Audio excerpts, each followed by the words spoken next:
All right, everyone, welcome back. We're inside the lab here.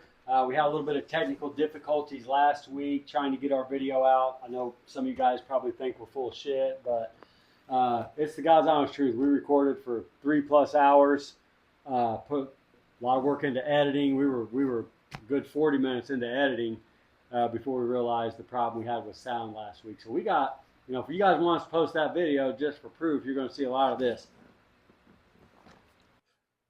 And then on the other video, it'll turn into a lot of this.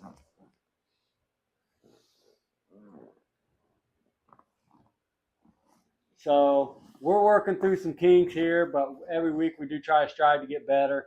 We kind of know, we think we know what happened last week. We're here to address that, and hopefully we'll kind of get this video out. We're going to kind of tweak how we do things. So first segment I just kind of want to jump into is payment right now. Payment's still something lacking with most of the league. I'd say about half of us or so. Yeah, so we're to the point now. We are through the first 3 weeks of the season.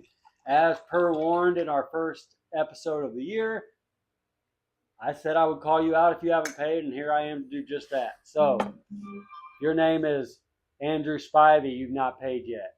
Braden Coffey. You've not paid yet. Donnie Coffey. You've not paid yet. Brandon Spivey has not paid yet. Mason Battle has not paid yet. Mackay Battle has not paid yet. Mark Johnson has not paid yet. And Mark's monstrous Mark Fincham has just dropped his first $30, so he's almost there. Ooh, installment payment. He's on a payment plan. So with that being said, I think we are at about that halfway point. I know Jason has been in communication with Mark Johnson as far as getting that payment worked out. That's something they're continuing to work through. I know they're going to make that happen probably in the course of the next week or two. Probably next week we're going to meet up and get that payment from him. All right, so good. So again, that Jason is flexible. If you don't have the PayPal or whatever it is that he has, he's willing to kind of work with you and figure out a way to get that money in. Whether that needs to be a mail-in payment, that'd be an option for some of you guys if you don't have any kind of electronic way to send it. So just know we're still waiting on it. We're still expecting it, and let's not run this entire season on credit, guys. The whole idea behind gambling is being able to put your money up to play. So we don't get to gamble for free money. Nope. So reach out to me, make some arrangements. Zelle, Cash App's the easiest way, but we got to figure it out one way or another. Just holler at me. Yeah, and you guys, if you need to get that into somebody else's hands, if you're Donnie Coffee, you need to get it to Braden, to get to Drew, to get to me, that's fine too. Just communication, guys.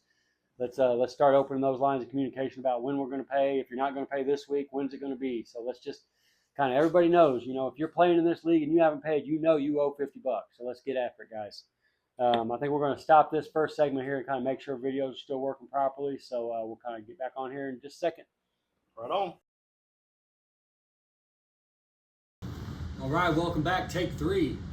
We are still dealing with a little bit of our technical issues, but we're going to break this into smaller segments today so we can kind of work through those for you guys and make sure we get this video out this week. So real quick, we're going to start with kind of NFL news, some injury updates, it's kind of, we won't sit here and focus on guys that aren't fantasy relevant, so offensive linemen or defensive players really don't pertain too much to fantasy value. But we will dive into the ones that are on rosters and do have kind of immediate impact. I'll kick it off with Jason. Yeah, quick. The first one we kind of were talking about there was Tyler Warren. He's kind of popped up on the injury report last week. Again, this week, I don't think it's a biggie. It just might be something to keep an eye on. Could it linger all year? Yeah, the way he's physical, I mean, that's what you worry about. The physical guys, when they carry an injury designation, are they able to play 100%? And that coach that the Colts have there, he kind of keeps those guys out on the field. I think he's going to wear some of these guys down because he don't spell Taylor, he does not spell on Warren. Yeah. He's just running them to death. So you might want to keep an eye on that one today or this week. Yep, 100%. So we have so that was kind of a little bit of a kind of lesser volume injury there, but we got some high profile injuries this week as well. Yeah, biggie would be one of your top picks, CeeDee Lamb, going down. And I think that's going to be several weeks down. And with it being an ankle, yeah, I think does it linger? It looks like 3 to 5 weeks as far as what we're dealing with right now. Still, kind of up in the air, but that's a huge. I mean, when you're talking about a keeper, and this is a perennial. I mean, this is Yeah. I mean, even if we draft him from scrap, this guy's going in the top 5 probably.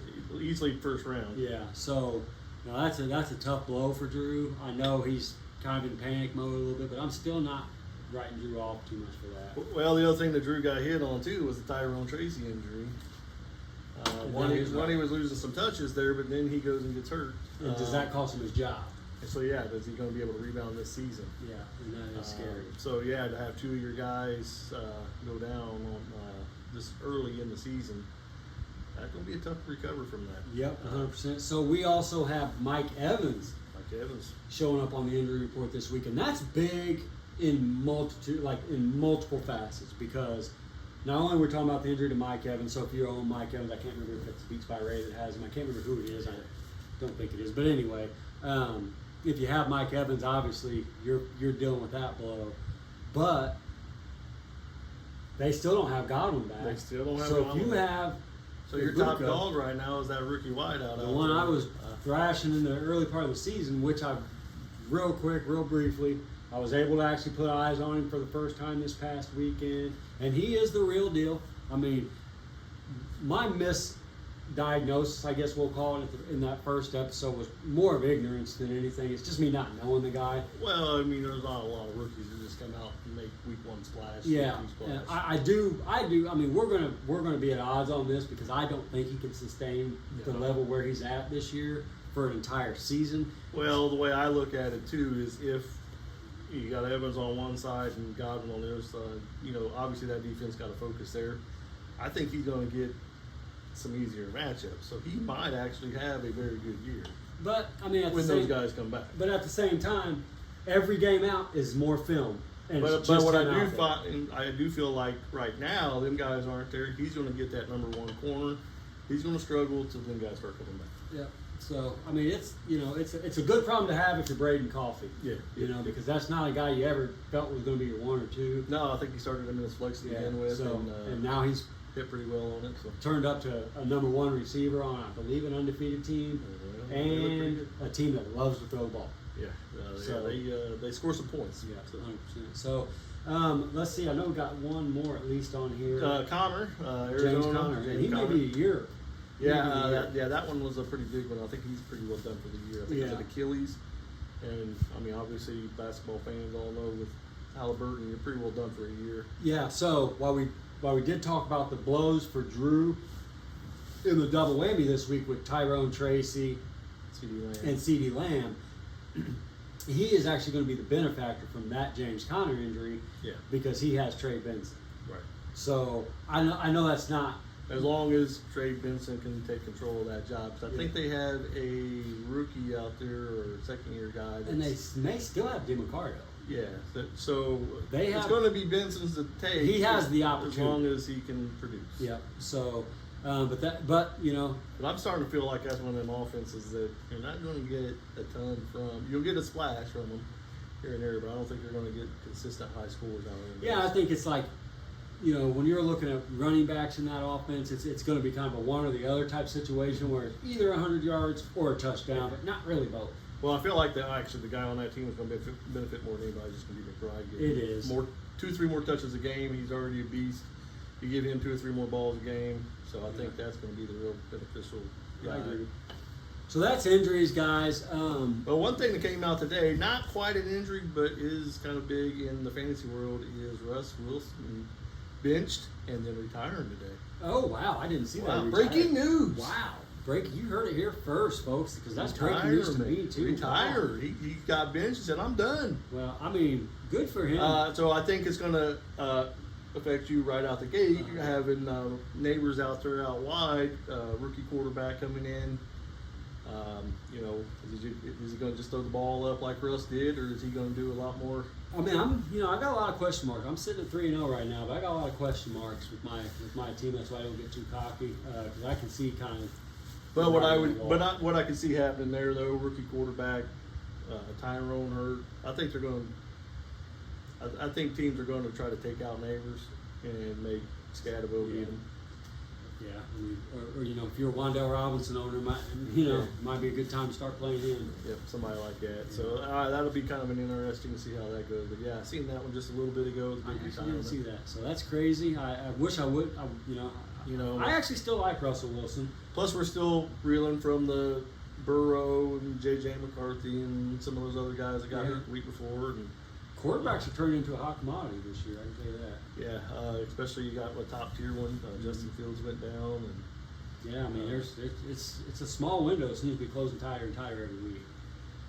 But definitely, there's some things have been going on this year that's kind of out of the norm. Seems like a lot more of them. I think that's just the nature of the beast, though. These guys train so hard.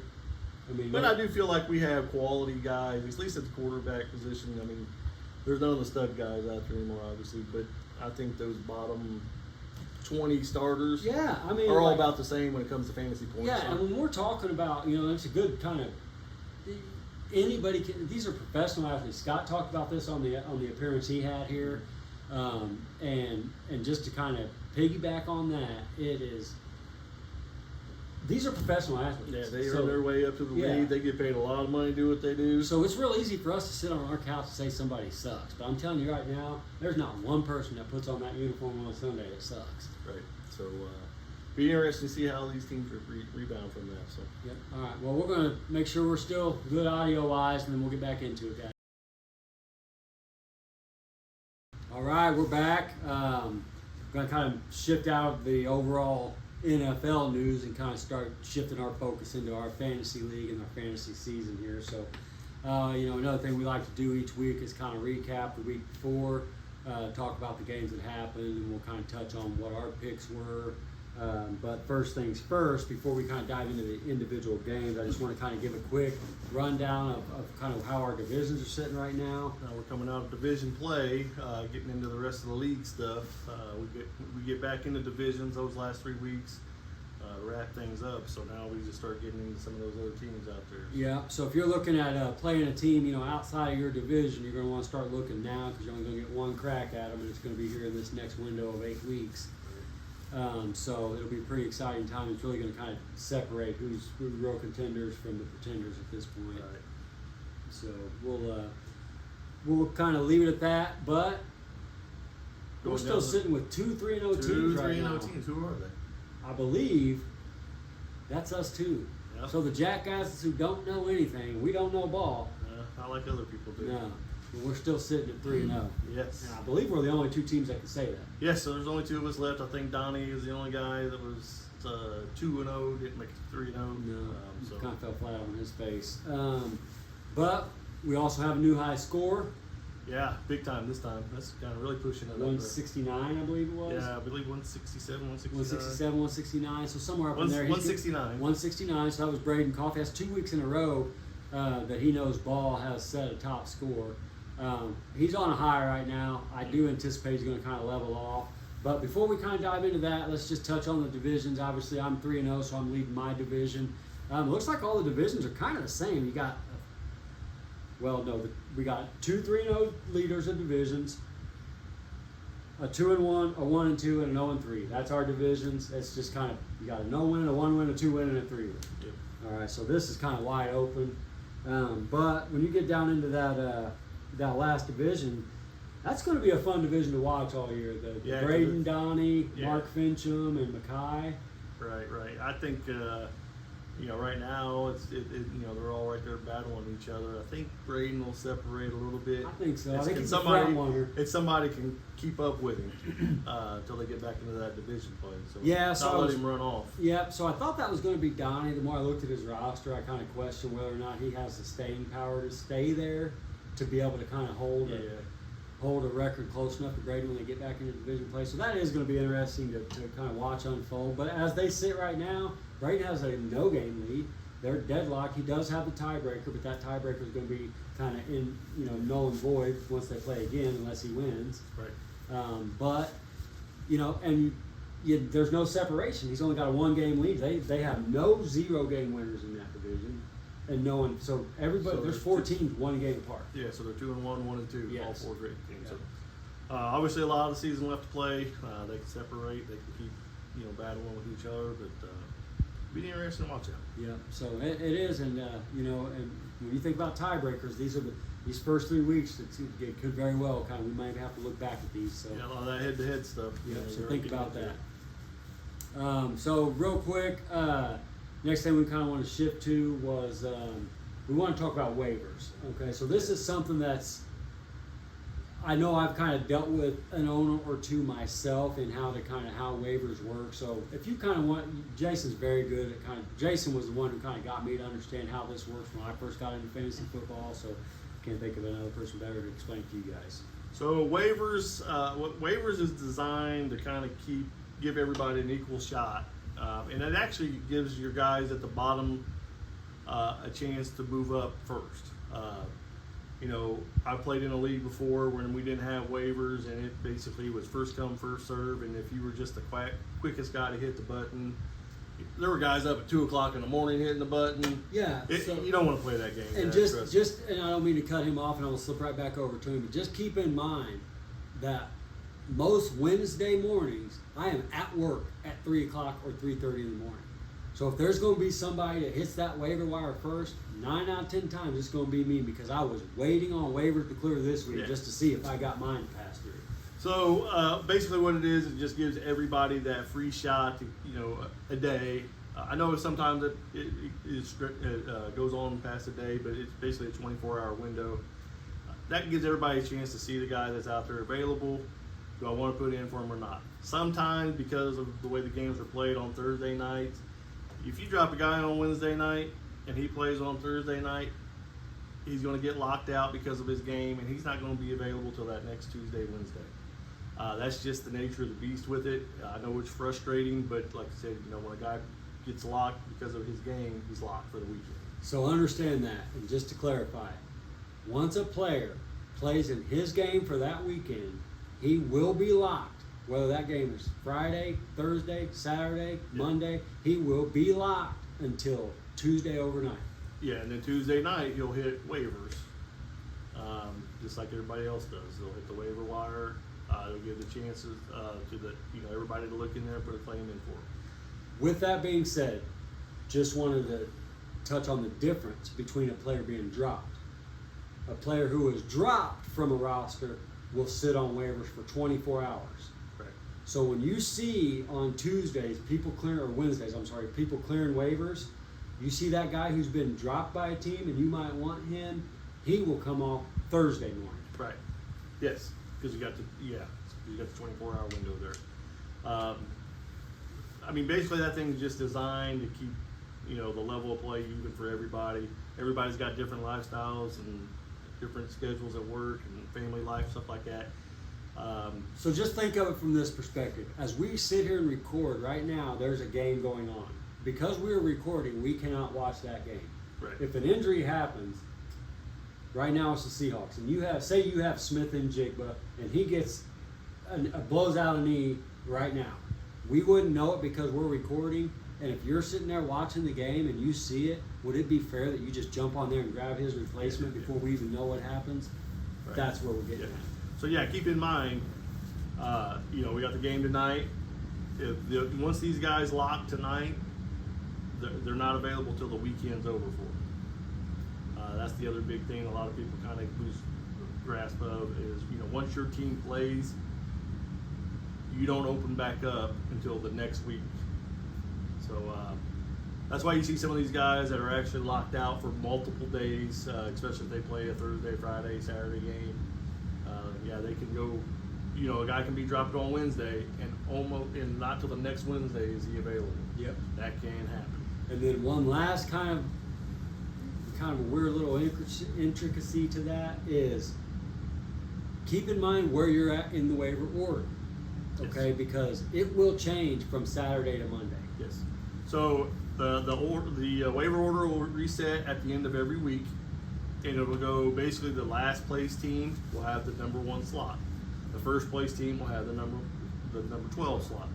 Once that guy that's in the 1 spot makes a move, he now drops to the bottom. And then it kind of, as the next guy makes a move, he drops to the bottom. It's like a conveyor belt. Yep. So kind of learn the process on how it works. It does get a little tricky, but it is basically designed to keep things even for everybody. Yeah, it gives everybody the equal opportunity. It's the equal opportunity rule, basically. Yes. So, and then one last little note on that is you can prioritize. So if you're a person, and I had to explain this to Dan, not meaning to call you out in any kind of negative fashion here, Dan, but just for further explanation, if you're a person who's putting in 2 or 3, any more than one moves on waiver Tuesday night, okay, you have more move processing than just one. You can go in after you put those moves in and prioritize which one you want to process first. Yeah, the one on the top will be the first one they process. Now, if that one on top, somebody else gets them ahead of you, they'll knock it off, so your second one becomes your highest priority there too. So just make sure when you put those things out there, you put them in order. The one thing that a lot of guys will do that are kind of new at this, you know, they'll put in 3 claims and they'll go and drop 3 different guys and think that they should have, the first guy they wanted to drop was the guy they want to get rid of. Well, if you didn't have him on the right guy, you're not going to drop that guy. You're going to drop the guy you attached to that pickup. So if you're thinking, I want to drop this one guy and pick up one of these 3, put the same guy with all 3 guys. Yeah, Jason does that a lot. He'll put a lot of the same person in for his waiver moves so he doesn't screw himself. I do that as well, but I am cautious with it too, because you know there's times where I want this player or that player.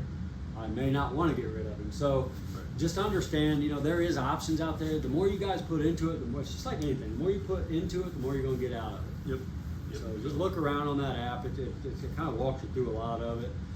And I know you guys don't get to see who really puts in for each claim each week, but you know, if you kind of see it on the back side of things, it is fairness. It is, you know, hey, that last place team really does have that first pick at it. Yeah, and if you ever question it, please just send me a direct message, or you can throw it in that group chat. Not that Dan did ask me a question, but I could see just in his activity that something just didn't seem right with me, so I reached out and just started asking questions myself, and it did get us to spark up a good conversation, which I hope was able to explain things for him and kind of clarify how things work. But what Jason said is exactly right, and it's easy to happen. So. Yeah, and if you have any questions, reach out to us. We'll try to help you out with it. I mean, obviously, we want you to know how to play the game the right way. Yep. And I, on my app, I can see who puts in and who doesn't get. So I was actually able to send Dan a screenshot and show him what I see on my screen, which shows every team that put in for the same player Dan wanted, which explained why he didn't get him. Dan was the only person who did not get that player. So there is a pecking order. It does make sense. It does clarify it. And whether you see it or not, I do. I can make sense of it. So if you question anything, please reach out. All right. Stop there. Give it a break. All right, we're back. You can see we're getting more and more comfortable as we kind of settle in here. It's been a long day for us, but we're going to grind down here for you guys because that's what we do. So we're going to kind of shift our focus onto last week's games real quick. And we're going to start out with the closest game of the week, which is also the lowest scoring game of the week. And it was actually kind of an upset. It really was. We both missed it on our picks. Yep. I think everybody in the league picked it, yep. even the guy who owned the team that won. I think so. And I talked to him before I came over here, did a little bit of an interview with him. And he even said he was not real happy about the win. He'll obviously take it. Didn't feel like he necessarily earned it. Well, he got it. But a win's a win. So at the end of the season, when you're looking at counting wins, I don't think we necessarily justify how'd you get those wins. So congratulations, Mark's monstrous team. That means wow. Everybody's won.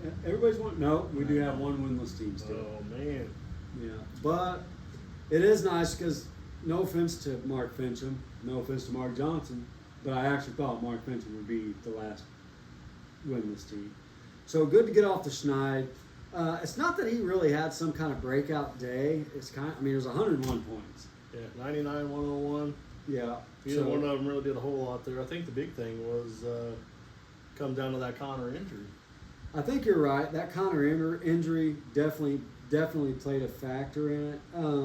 One thing that Mark Fincham did, which I never could quite understand why he hadn't done beforehand, but for the previous 2 games, he was not playing the Colts kicker, who's the number one scorer in football right now.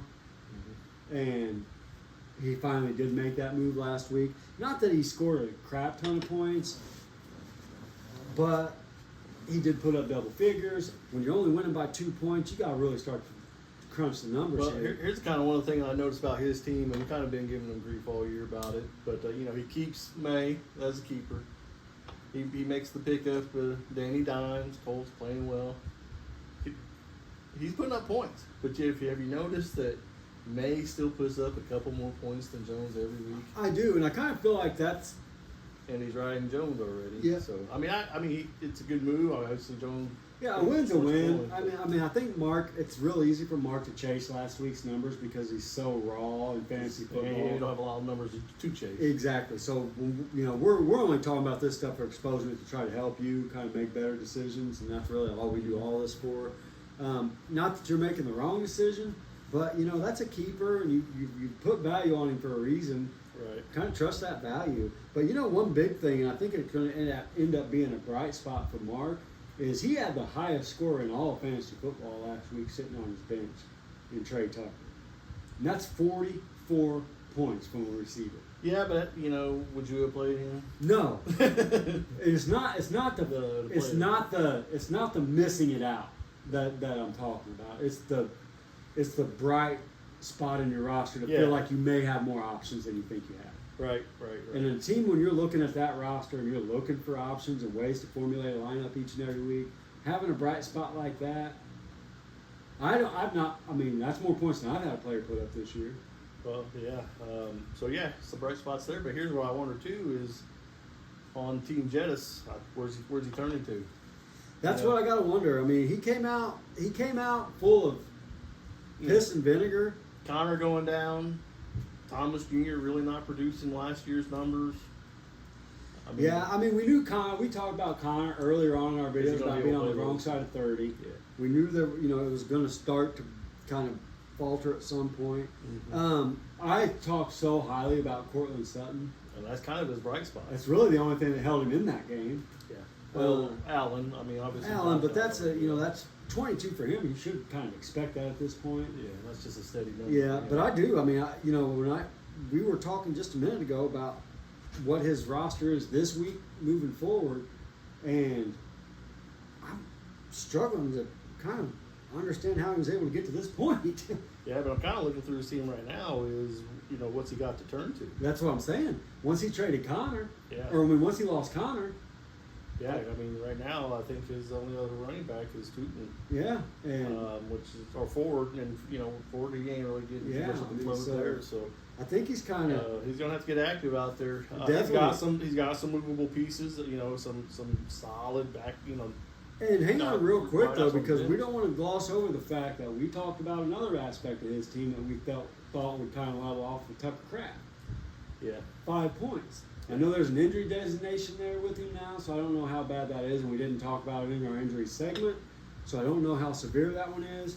But that was the best player on his roster for the first 2 games, and he came back with a 5 spot. Something that we kind of anticipated it would be hard for him to hold those, in that offense. In that offense, it's kind of all over the place. But that offense was not an offense against the Browns. Exactly, this is what I talked about with Jordan Love and the fact that I had him last year, so I lived it. Mm-hmm.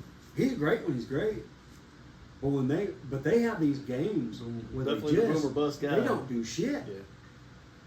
Right. So and is that good of a Browns team that held him down like that? Exactly. So that is cause for concern in kind of a few different areas. Did the Jaden Reed injury have that much of an effect on that offense? Gosh, if that's what's costing your offense the ability to move up down the field, you got more problems than So he's gonna have to get active out there. He's got to cut some pieces he could probably move, but and I know he's looking to trade. He had offered me a trade earlier in the season. Mackay, I couldn't even respond to that trade because the guy you offered in the trade ended up being out, put on the injured reserve list. So I can't accept a trade that I'm going to have to veto. Yeah. You know what I'm saying? Because I can't justify that. I can't give you a guy that's on IR for a guy that's a starter level. Yep.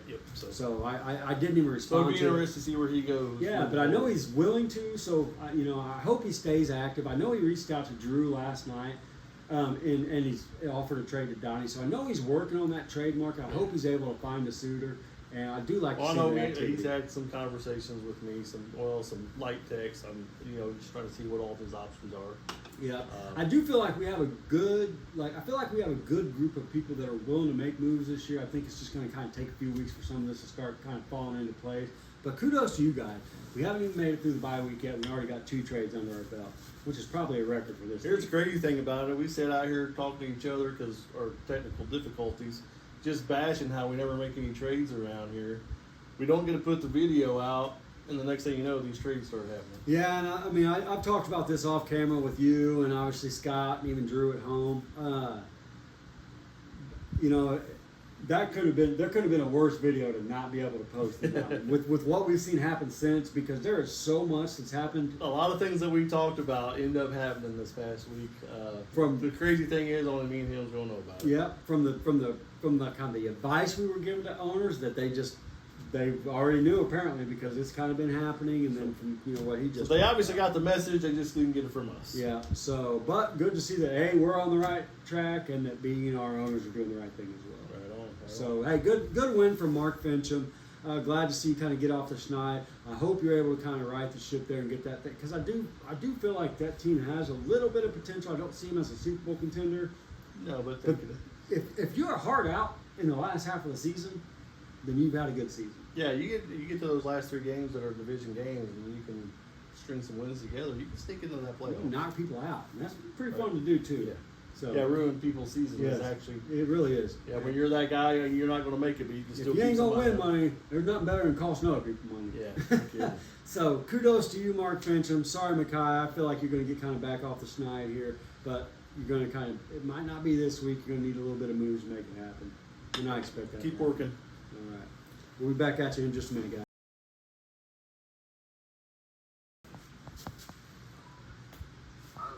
Hey, we are. Oh, hey, we got a call. Excuse me here, guys. Hey, Donnie Coffee's on the line. What we got? What the hell is going on? Well, you called me in the middle of our recording our show. What's up, buddy? Oh man, I just want somebody to explain to me Yeah, how Arizona's defense gets a credit for a fumble recovery when the running back recovered the fumble on a Seattle defense fumble. So after see, an interception. so these- how does the defense get credit for the offense They become recovering a defense. fumble? So these are the kind of problems I deal with on a weekly basis, guys. So just stick around here while I navigate you through this. So what happens, Donnie, is defense is not made up by players. It's made up by possession. So when a fumble happens and somebody recovers it, they become the offense and the other team becomes the defense. I did not know that. Yes.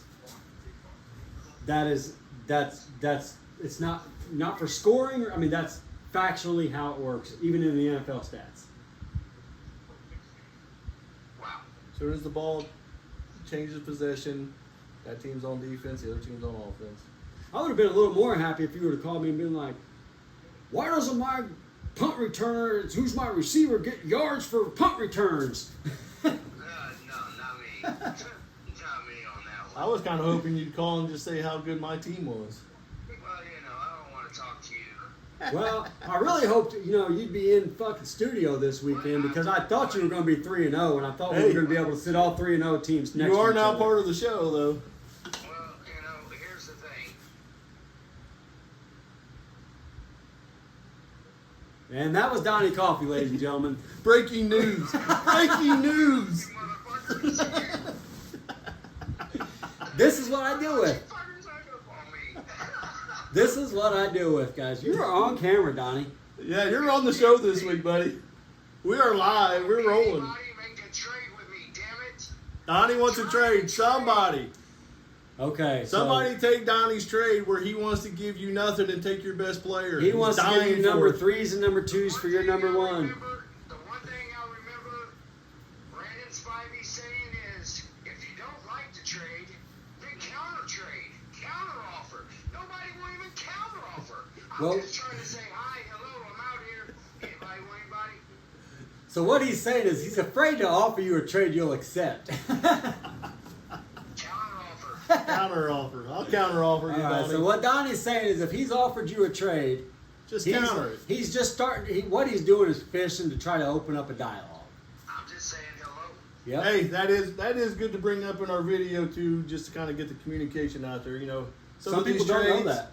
Some of these trades offers is just kind of get the talks going. And some people take offense to it, so they just shut it down because they think he really thinks he's going to get that. And you just said Well- it's not that you think you were going to get that trade to go through. You're just trying to open up a dialogue.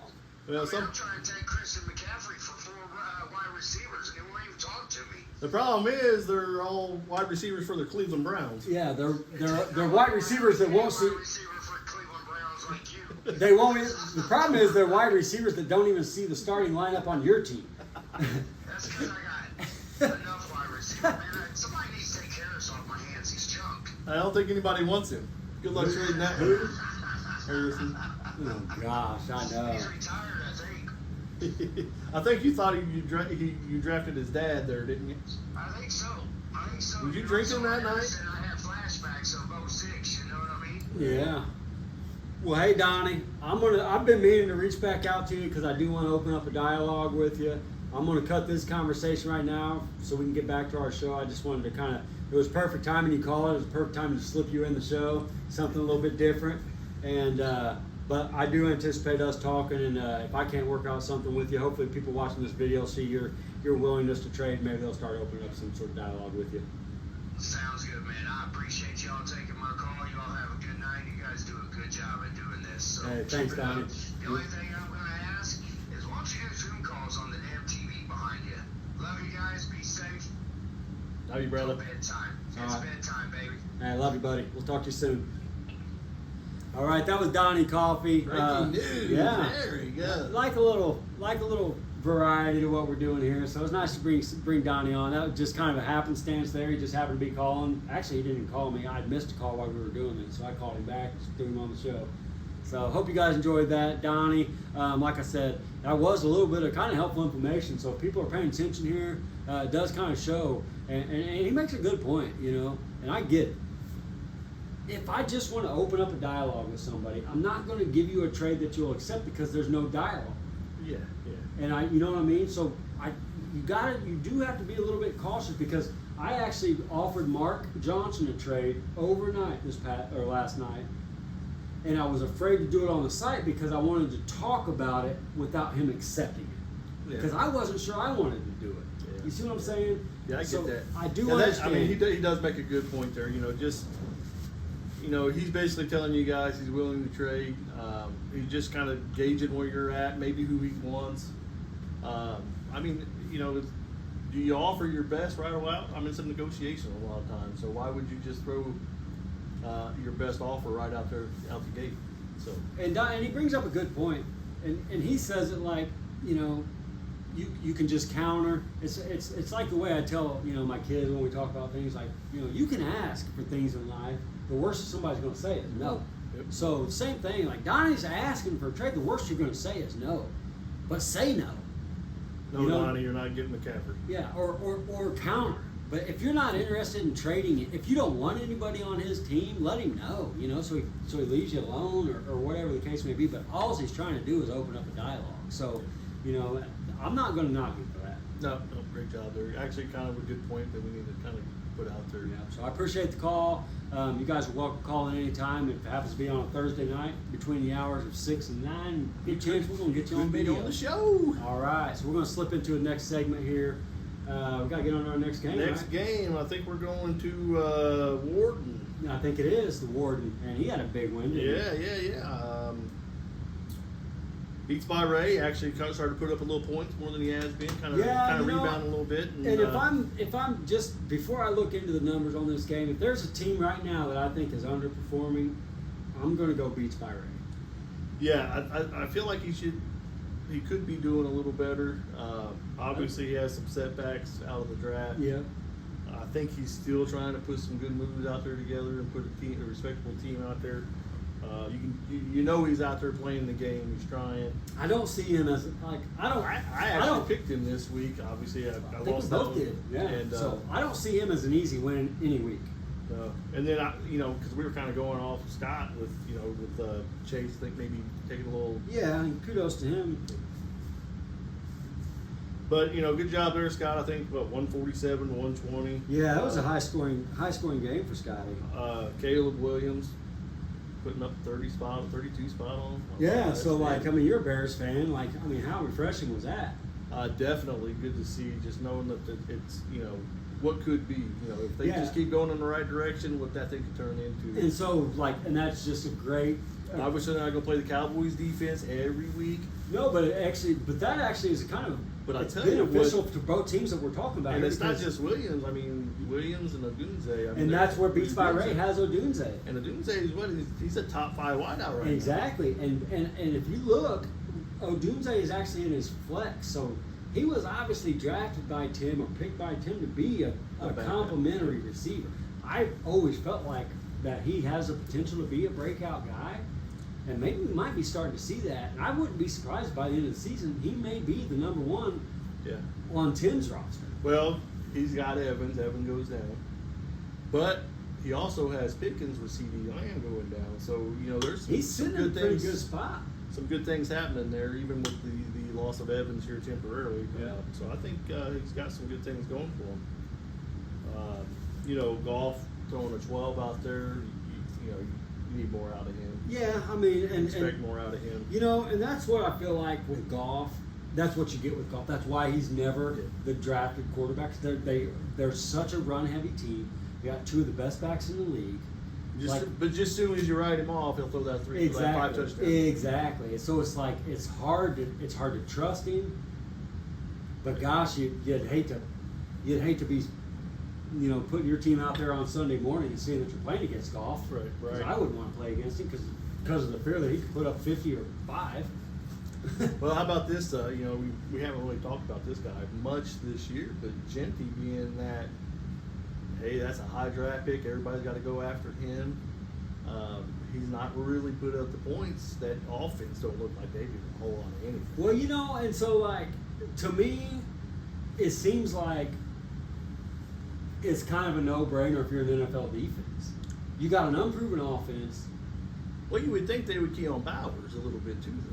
Yeah, but again, there's no connection. There's no chemistry. Yeah. There's nothing. There's no tape. There's no film. There's nothing to base it off of. Yeah. But Genty, all he's got to do is have the ball in his hands. No, he's a threat. Right. So, make sure he doesn't get loose. So the crazy stat of the year so far, Genty has 144 rushing yards, but he has 145 rushing yards after contact. He's getting hit in the backfield damn near every time he touches the ball. And like you said, these defenses are just going to key on him. Take him out, make him him out. one-dimensional. There's a reason, most people that I talk to, I don't know everybody in the league as far as their feelings about NFL players, but most people have a pretty good respect for Geno Smith.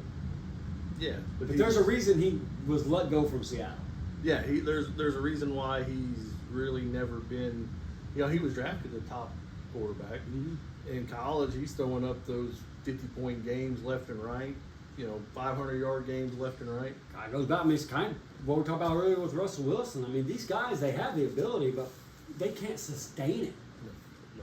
Well, the thing is, that's the NFL. They figure out what you're good at and they take it from you. Yep. So, but that was a fun game to kind of see. I was actually surprised when I popped on Tuesday morning, or it was actually overnight, because I tend to wake up in the middle of the night and I'll pop on, especially if it's a Monday night or a Tuesday night. I'll pop on the app and kind of see what's going down. But that was kind of a surprising win. Not so much for the win from Art, because I knew a win was coming for him. Actually, I was a little more surprised with the lackluster performance out of the master class that is Justin Jefferson's master class.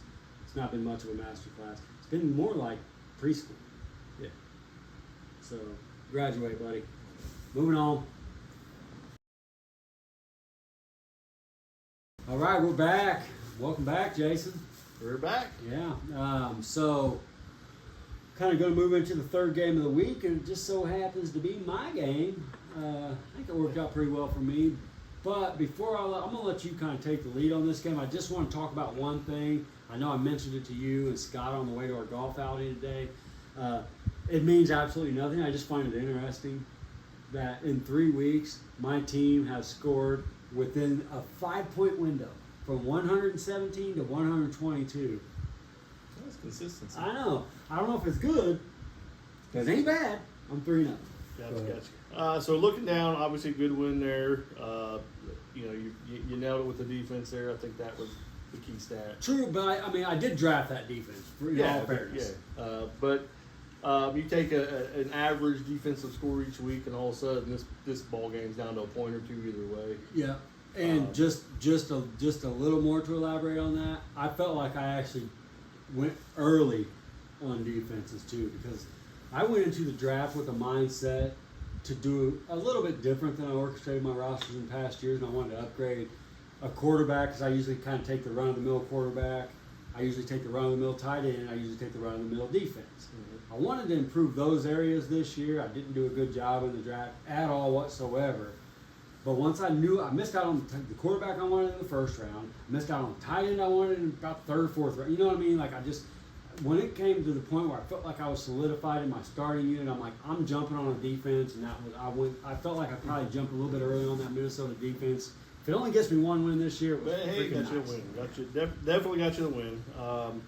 Just curious how nervous you are going forward with Chase Brown, neighbors with the rookie quarterback here for a little while. Obviously Tyreek, that offense. Yeah, but like he's a steady 12, 13, 14, 15 yeah, guy, so and this is just, while you're looking over the numbers real quick, just to respond to that, I'm very concerned about Chase Brown. I'm very concerned about Malik Neighbors. I'm not as concerned about Tyreek Hill because I feel like he's already at the low. Well, yeah. I mean, he is mowing through these games and getting 13 to 14 points. You know what I'm saying? So, I feel like he's not a number one anymore, and we know that. But that being said, I just want you guys to know I'm trying to shop Tyreek around. Oh, yeah, we know. I feel like he is a way to improve my roster, but understand I know his value is a number 2. So don't think I'm coming after your number 1 running back or receiver. I know where his value is. I'm willing to package him. Let's work something out. Go ahead. Herbert, back down to kind of reality. He's been riding that high. Obviously, the team looks good, but kind of an average week for him. But you pieced it together.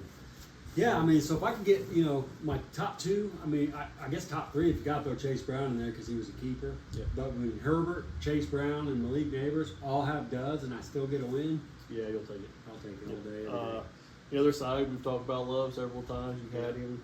He put up that turd of a game. Being a Bears fan, I like to see it.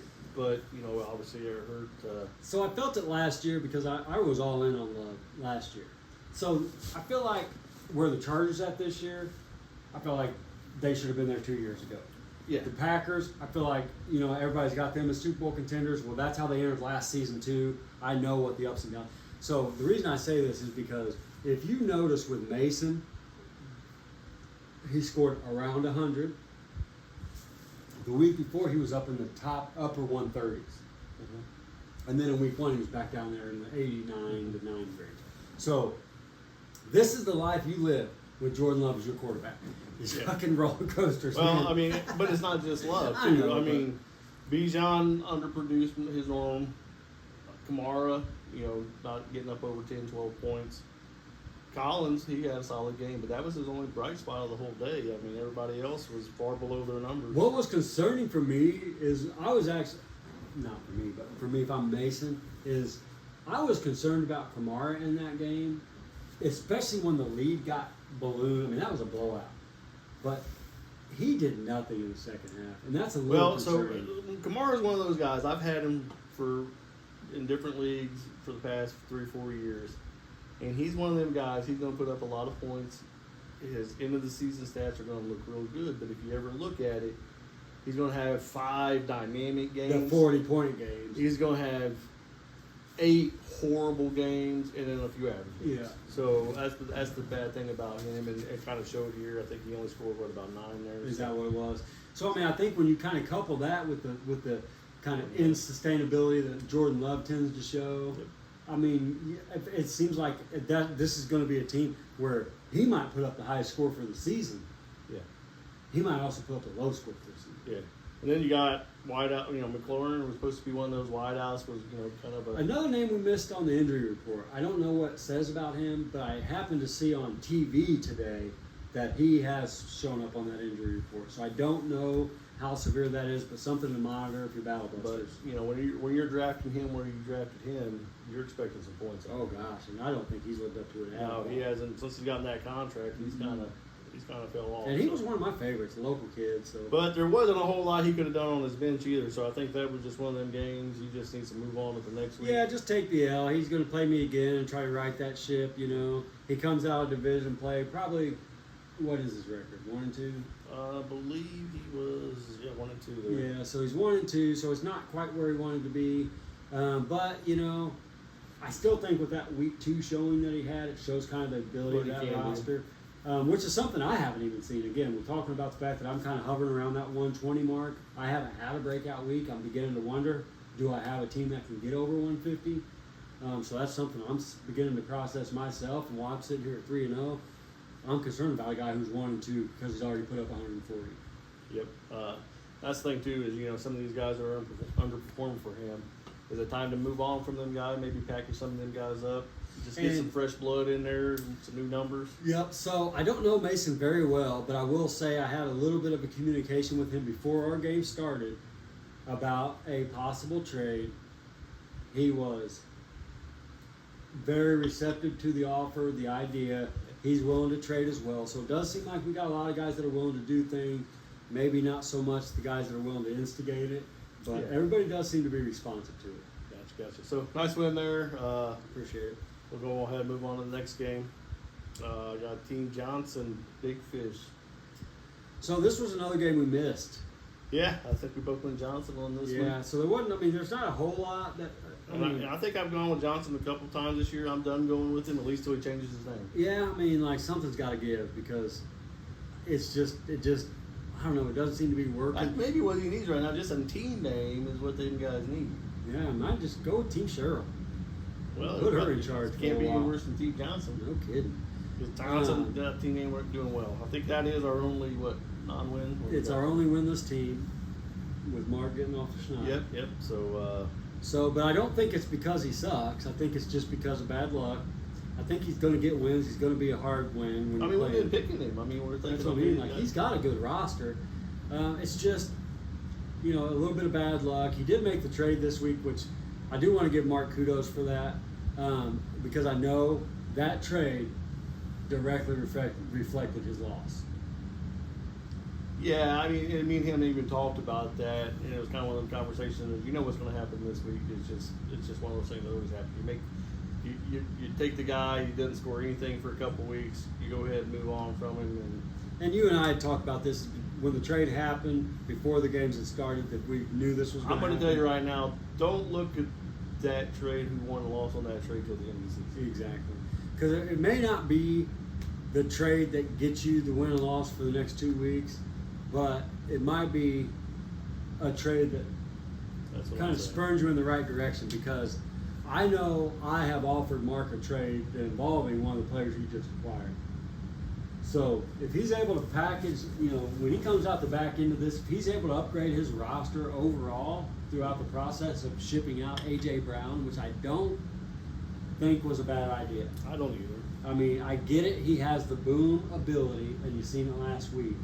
But his bust ability is the floor, man. It is ones and twos. So I think he's going to get it. But I think we're I think we're downplaying how good Dan might actually be. Yeah, he's scoring that solid 120-ish every Yeah, week. you're kind of floating around 130. You get the 119 this week. Nothing real flashy out there. Just a lot of good, solid play. Amon Ra, Puka. Yeah. Nice receivers. That's what I mean. Like, he's got a good roster. And when I think, if I look at rosters compared to mine, I think Dan's probably a little bit better.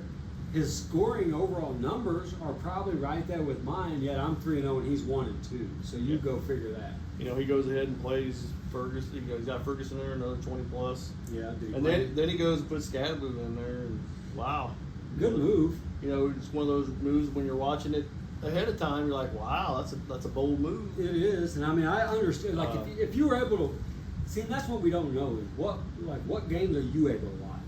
I can watch quite a few. But I'm saying it's different from what I'm able to watch because when I go home, it's just whatever the local TV show me. I don't have the NFL Network or whatever, so I can only see what I can see. Right. So so that he's going to be interesting. You know, if he continues to play well for New York, does that really make Dan a pretty good team out there? Yeah, I mean, I really think it does. And I apologize to stare at my phone right now, but I just wanted to kind of look at these numbers just to kind of put it in perspective. So again, Dan is, and I said 1-2, and I apologize. Dan's 2-1. Okay, so just the one bad beat there, and I'm not going to say it's a bad beat. When you win a game, you win a game. But Dan has scored 353 points on the season so far, and I've scored 357. So we're splitting hairs, and yet I'm the one who's one game ahead of him. Keeping in mind the fact that the Warden, who's behind me, has scored 386 points. So it's not always about what you're doing necessarily. It could be who Well, you you got to play. keep in mind, all you got to do is win by one. Exactly. 101 points won a game this week, and 119 points could have lost you a game this week. So a lot of difference. But good win there, Dan. Roster, his roster does look pretty good. Dan's putting in the work. I feel like Him taking Hawkinson out, putting in Ferguson, that's kind of it's a big a deal. move 'Cause- a lot of people don't make. It worked for him. Yeah, I mean, because if you run with the mindset that we talked about in these videos, and it may have been in the last one that got cut out, but I feel like it was in the video we talked about with Scott, where you draft players, you play them. You know what I mean? And it's to a certain degree. But when you draft, especially if it's a top, 5 rounds, those players you would think week in and week out, especially the first 3 to 5 weeks of the season, are going to be locked into your roster. So the willingness for him to be a little bit flexible with what he's doing week in and week out. I actually, in looking at it, he could have put up some better points because I think at one time he had both tight ends in there playing the one at the flex, and if he would have stuck with that, he would have scored an extra, some more points there. So Yeah. So he's got some options there. So yeah, I mean, there's a few times in fantasy football where you're able to run a 2 tight end out there successfully. I mean, Dan was obviously in a position to do that this past week. We know Braden's been in a position to do that with Travis Kelce and Tyler Warren. So if you build your roster a certain way, don't be afraid to play it that way. All right. So definitely big win there. So both of those teams at 2-1, or No, it's 2-1, 0-3. yeah, right? Mark was the 1-2, the 1-0. Yeah, that's right. So yeah, I do feel like Mark's going to come back from this, but that's a big hole to be in that division. You're 3-0. He's 3 games behind you. And actually looking down Dan's roster, I think Dan's in that upper I do. echelon team right now. I mean, he's one of those. Yes. He's definitely in the top half of the teams. Yeah, so this was the first week where I was able to actually sit down, watch football, not stare, but like be able to kind of monitor other teams than myself. Yeah. You know what I mean? And the more it's kind of how I felt like Donnie kind of has knocked down a little bit. The more I've looked into it, you're right. I feel like Dan is. Yeah. I don't feel like I'm any better than Dan. Let's put it that way. Yeah, I mean, I think Donnie still has a pretty good roster. Yeah, I mean he's top half. And he's a top half team, but I think he's also been playing over expectations. over expectation. Where Dan, he's kind of starting to settle in there a little bit. So. Yeah, and I think he's playing right at his numbers, but that's going to. And he's going to make you have to play your team right in order to beat him. So when you keep in mind the fact that, in my mind, 500 traditionally gets you in the playoff picture, right? Yeah, there's probably a 500 team that's going. There's going to be, sometimes there's 500 teams that misses out, but if you miss out at 500, you just missed out. But you're in the mix, you know what I mean? Yeah. So that being said, these teams we're talking about, even when we're knocking them a little bit, these are, Donnie and Dan that we're talking about specifically, they're top half teams. So Yeah. they're playoff. They're contenders. Yeah. So these are definitely gonna be in the mix. these are moves and injuries away from being, Yeah, you know. definitely. So And obviously, right now with Dan, with Tyrone going down, that's a great big pickup. big upgrade there right now. Yeah, So and hopefully Donnie, kind of explaining on that call a little bit earlier about how his trade approach is when he reaches out to people is going to kind of spark some, conversations for him. So I can see these teams being different at the end of the year than they sit right now as far as what their rosters are that they're throwing out there week in and week out. But yeah, they're gonna be both hard of those fucking guys wins. are a tweak here, tweak there away from being really good. Super Bowl contenders, I do. Yeah, I don't know that we have a clear-cut Super Bowl contender yet. 'Cause I'm not even going to sit here and say that you or I are. No, I honestly think Braden's roster solidified is- right now, but I don't think his roster right now is going to be that good at the end of the year. No, I think right now he's probably a favorite when you look at the kind of points he's putting up. Yep. So can he sustain it? What happens if he gets any injuries? Where Yeah, does he go and from we'll there? continue. I mean, Long season left to go. Yep. And I'm interested to see kind of how he handles the lulls that are going Yeah. to come with some of the players he has. It's going to come with AJ Brown. It's going to come with Ibuka. Yeah. I mean, it's going to happen. Yeah. So how is his how deep is his team really, and that's what we're going to find out. Right. So good win though. Braden, I don't look forward to playing him. I'm anticipating this matchup this week with him and Drew, because I know that's two best friends. I know Drew wants nothing more than to beat him. Well, Drew wants nothing more to beat everybody. Yeah, and the way his season's going right now, I know he needs a win. So Yeah. this will be interesting to see kind of how this one plays out. But good win for Braden nonetheless. Big Dan. Yeah, Big Dan nonetheless. And Mark, I do feel like you're going to kind of get it back, but Keep we'll get digging, keep getting in there. I know he's trying to make some trades. Like I said, he tweaked that team a little bit. He'll be right back in there. yeah. Move on. Let's move let's on. get it. A little family connection. I know Ball gets bedtime.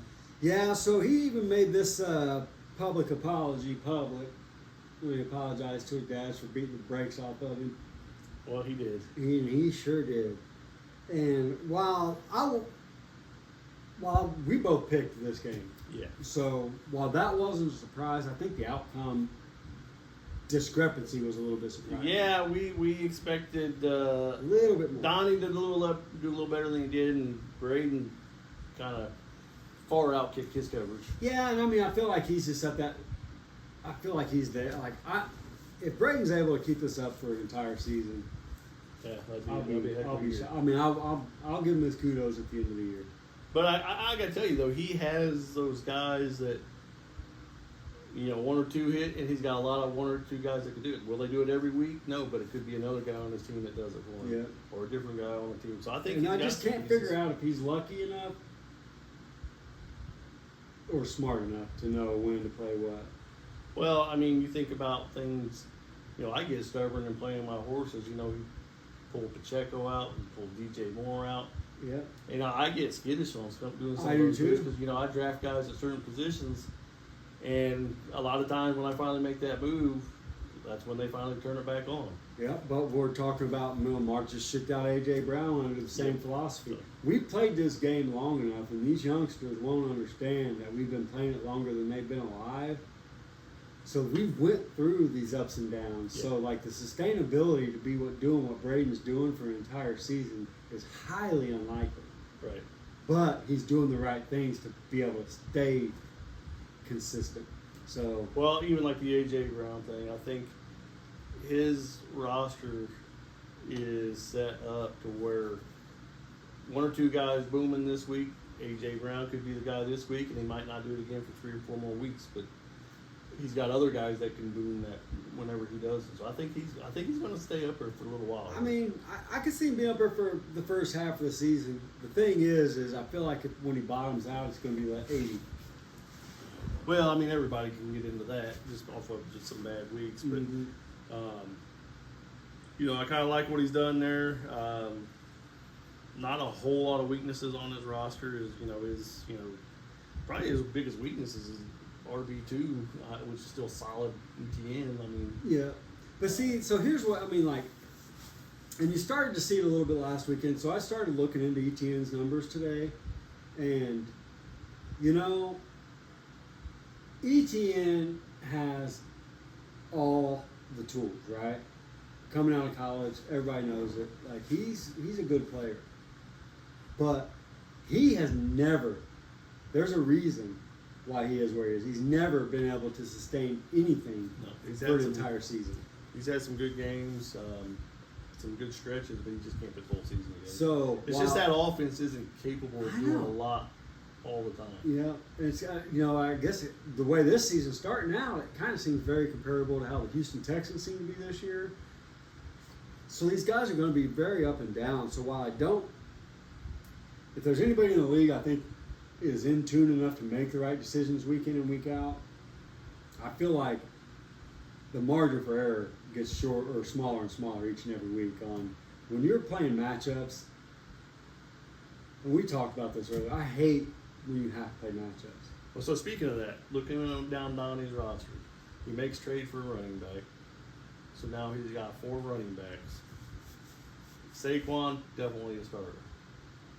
Now he's got to figure out who to play each week. You know, Monty sitting on the bench this week because he didn't play the right one. Would have made a difference in this game, but it could have been in a different game. And now he's got that 3 spots to play 4 guys. Which one do I play? And he's going to have to. He's made the mistake. He's going to be fighting that all year with that. So when you make the mistake, when it burns you, Mm-hmm. that's when it becomes a problem because now you're really questioning everything moving So forward. now he goes out and makes a move for a running back and creates another problem on his, what matchup do I play? And then he's sitting there with Marvin Harrison, can't catch the ball. Zay Flowers not even getting targets. Yeah, and here on the other side of it, we got Braden who's making all the right moves. But how long are you going to flirt with disaster?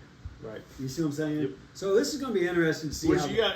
2 weeks ago we were praising Donnie on these moves. I know. Zay Flowers scoring huge games, and that's just kind of the cool thing about doing this week in and week out is the changes in opinions that we have. yeah. And Donnie, after week 2, I had Donnie as the power ranking number 1 in my mind.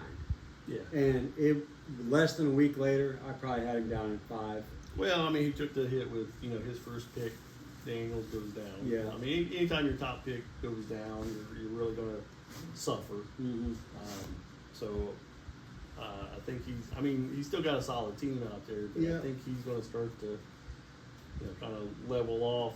He's another one like Mason. He can put up 100 or 90, but he can go up to 150 because he's done it already. Yeah. We're in a short sample size. So, Right. these are going to be 2 hard outs anytime you play them. I anticipate you may be in one of the tighter division races that we're going to have all season. Yeah, I think so. I think Braden, As far as Braden's going to start to separate here a little bit. I think as far as winning records go, Yeah. we might have a tighter division race down there in the Nerf division Mhm. because that division's already grouped up so Yeah, tightly. but I think we're going to have. I think Braden's going to separate. I could see 2 or 3 Super Bowl contenders coming out of your division. Yeah. We'll see how this all shakes out. But Yeah, I don't feel like the guys down in Braden's division will keep up. They'll keep up for a few weeks. that's what I mean. I don't see them as Super Bowl contenders, but when you think of playing against each other, trying to get out of that division, that's going to be tight.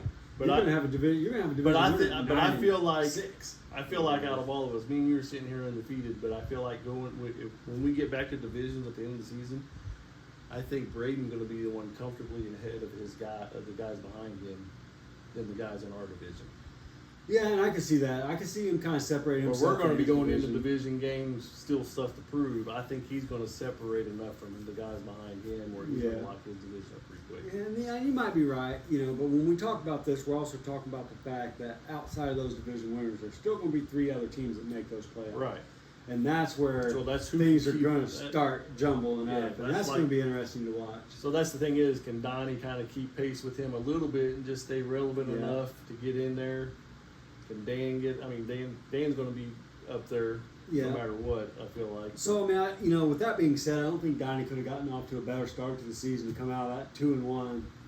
Yeah, but then he just ran into a buzzsaw this Yeah. week. But, that's the buzzsaw. You know, if you're going to run into one, better run into one at 2-0 against a team that's probably just overall built better than you at the early part of the season. So, good win for Braden. I don't see this as being done. I see this as I could see this being another pick'em game when they play again later in the season. Yeah, it'll be kind of see what the matchups are and what's going on that part of the season. That's a long way. It's so, I mean, injuries play so heavy part of fantasy football. Anything could happen. Yeah, definitely. So good win, good win, Braden. Gosh, I think we're down to our 5th game now. I believe so. No, I think it might be it. We're down to the 6th. Yeah, we're on you. Yeah, I think we did that. Short bus made another stop. Yeah, he likes mowing people down. I mean, it was a good win. You're right there with me. I feel like it's 2 weeks out of your 3. What are do you know what your 3 scores are relatively? Oh, I think this was one of my better weeks. Not right offhand. I mean, I've been right around that 120s. Yeah, that's what I thought. Well, no, last week I did get up there a little bit. And I thought you got up. I thought week 1 and week 3 you were right there around that 120 mark. Last week. No. So 120 kind of. The reason I say that is because 120 kind of seems like it might be that benchmark. Yeah. Where you want to try to hit that. That's the number you want to try to hit. You got a good chance to win if you can get to 120, depending on who you're playing. But if you're not going to hit the 120, you're going to have to. You're going to be scraping and crawling, clawing, yeah. So, but this one was kind of a weird thing because it was like in question but never in question. Well, I think it was only in question a lot more because of who played to win. Timing. Yeah. Yeah. When a lot of the big dogs that I had were later start times, and Drew, a lot of his guys played early on, so he kind of got up there a little bit, was separating up a little bit, getting up 10, 20 points. Yeah. So, but just couldn't really get out there far enough. So this was an interesting kind of tidbit. The first thing I want to touch on is Jahmyr Gibbs, who's a dog. And we've talked about this off camera, why we all know Jason controls the running back market in the Reunification project. To the tune of a 30, 18, 26, and 27 last week. That's 4 running backs scores. And a 19 with my 5th. So this is what we're up against. He's got 27 and a 19 on his bench in the running back position. And it's not because he made the wrong decisions. He didn't. Everybody else did better on the starting unit. That's just how many good running backs he has. But what is stand out to me is Jahmyr Gibbs putting up 30 while Dave Montgomery puts up 32. I mean, that's how good Jahmyr Gibbs is. And so my question to you was, why is he not the one you want when you're thinking about offering out running backs?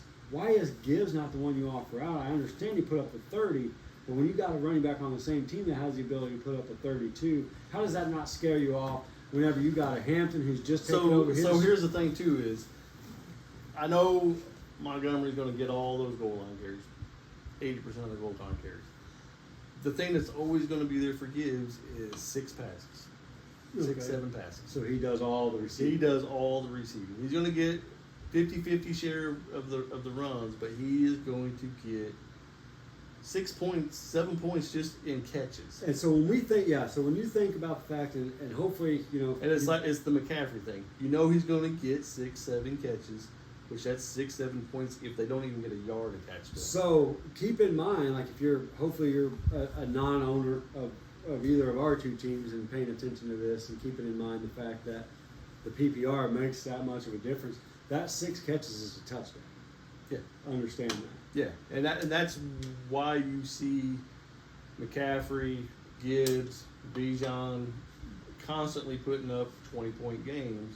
When you really break down their numbers, it's not like one number just blows everything away. It's 6, 7, 8 catches. It could only be 30 yards.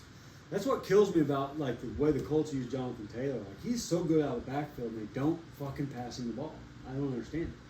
Well, I think the thing with him, he's done well with it this year, but the thing with him is he's always been that he couldn't pick up the blitz very well. That makes sense. But yeah, I mean, nonetheless, though, for you, I mean, it was kind of like ho-hum. I felt like, 120 for you is not standout, but it was enough to get you an easy win.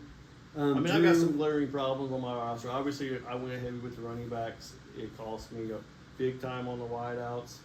I went with some veterans, just think I can get some solid points, but they're just not getting anything for me. I've tried to I made some moves, try to get some different guys in there now. I'm trying to get some trades out there now. I know a lot of people have been talking with. They're coming at me with some of the right kind of moves. Hey, I got wideouts. I know you got running backs. Let's see if we can make something happen. But there's been some pretty good offers out there with them. Obviously, having 5 starting running backs, gives me some leverage. Hey, I can make a move out there, give me a nice wideout. And I'm just kind of waiting on the right thing to pop up at the right time. When it comes to making that move. So there's a question I've been wanting to ask you, and it's working out okay. It's not that you made any kind of wrong decision. I just need an explanation on how you reached this decision.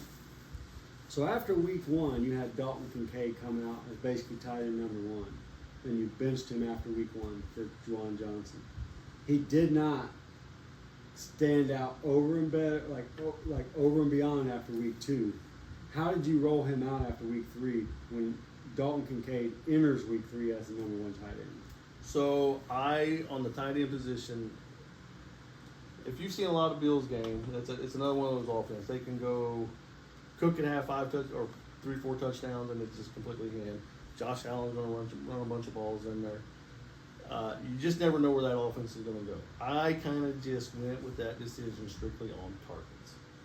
When you've seen Juwan Johnson getting 10, 11, 12 targets a game, Kincaid getting 4, that's kind of how I made that decision. Yeah, okay. Well, I mean, I had it because, like I said, because he came out of week 1, he caught every pass thrown to him, and he scored a touchdown, and you benched him.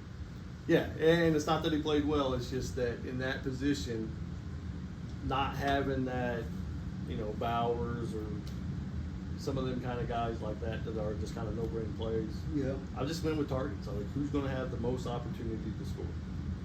And it makes sense, but I ask you that because just again to kind of help maybe shed some light on how we try to reach our decision. Yeah. So because that was one I actually wrote down on my notes last week because I was looking at it. It was like this one when I made my notes last week. I made them before the games happened because I make my notes so I can monitor them throughout the week or throughout the games of that week.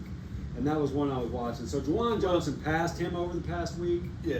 But so you still have 2 top 7 tight ends. Here, the other decision part of that was Juwan Johnson has now become option 2 on that team. Who's option 1, 2, 3, 4 on the Bills? Right. It changes every week. Yeah, that's another part of it. And that just comes down to the number of targets. So to me, you get 8 throws at you to 4, I'm probably going to take the 8 guy. Yeah, and I get that. And I do try to talk to anybody who's new to this, and I always tell them whenever I look at stats, I don't look at the receptions, I look at the targets first. Yeah. I mean, you obviously can't score points until you get the ball, whether it's a running back getting carries, but you got to have the ball thrown to you. Yep. So good win for you, though. I mean, obviously starting out 3-0. I don't think when we started out making these videos, we thought we'd sit here and be the last 2 undefeated teams, but we'll take it nonetheless. So kudos to you. Right kudos on, to me. Yes, sir. Who'd you play last week? Last week, who did I play? Drew. Gonna beat me by 1,000,000. Sorry, Drew. It wasn't 1,000,000. You lost. But he feels like he's going to be grading this week. Good luck to you on that. Yeah. Good luck to you this week. You too. We'll get back at it, and we'll start breaking down those games this week. Sounds good. All right, man. All right, welcome back. While Jason kind of tops off his beverage, we're going to kind of dive into the games this week. Starting off with Battle Buster versus Mark's Monstrous. Keeping in mind, we are now out of division play. So these opponents you're going to see for the next 8 weeks. You're only going to see them once this year. So these are going to be some interesting matchups that kind of come and go. and they're going to be brief. They're going to be fun. This has got Battle Buster looking like an early favorite here over Mark's Monstrous. And while it's easy to think that, and I do see there's an injury designation with Josh Jacobs. Yeah. I don't know how severe that is. But while it's easy to think that, I don't want to kind of discredit that so quickly, because again, we talked about Battle Buster earlier in this video and his up and down nature. I mean, he's got 2 weeks of scores that Mark would beat him. So I don't know if this is kind of an easy walk-away win for Battle Buster. It'll be interesting to see how this one kind of plays out. Plus, it looks like Worthy coming back this week.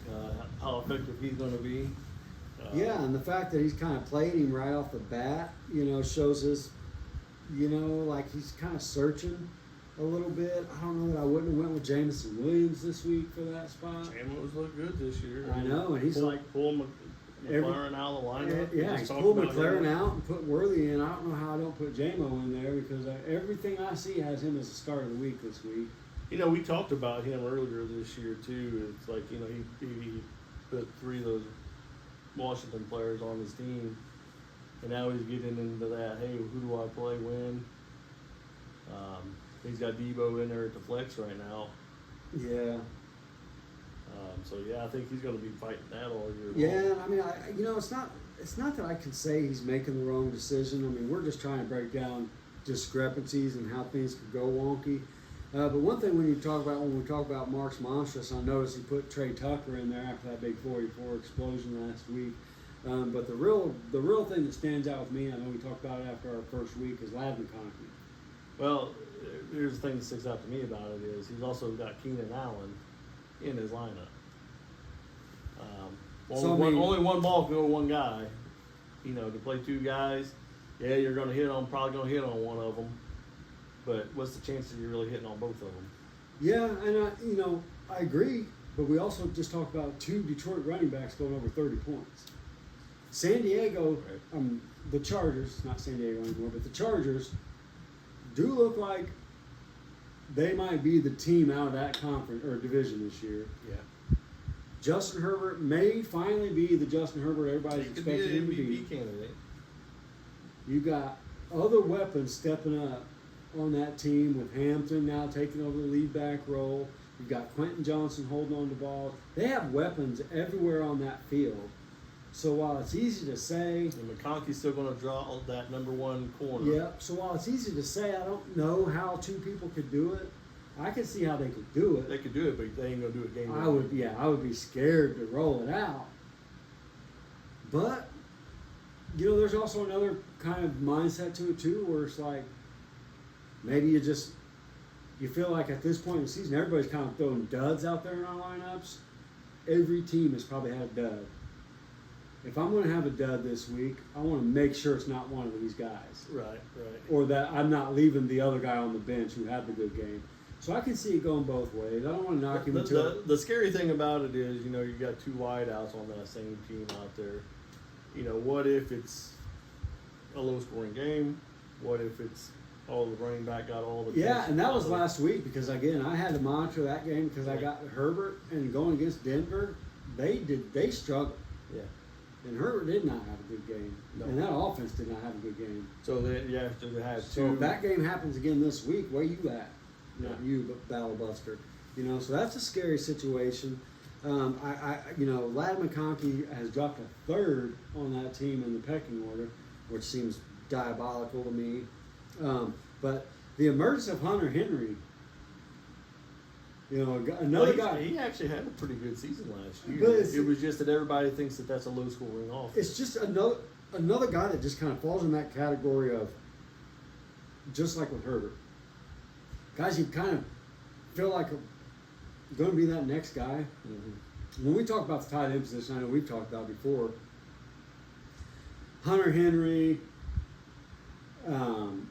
even Jawan Johnson. I mean, these guys, there's just like a plethora of guys that you just felt like have been on that verge, Kincaid, of taking off. Yeah. And nobody's really claimed it yet.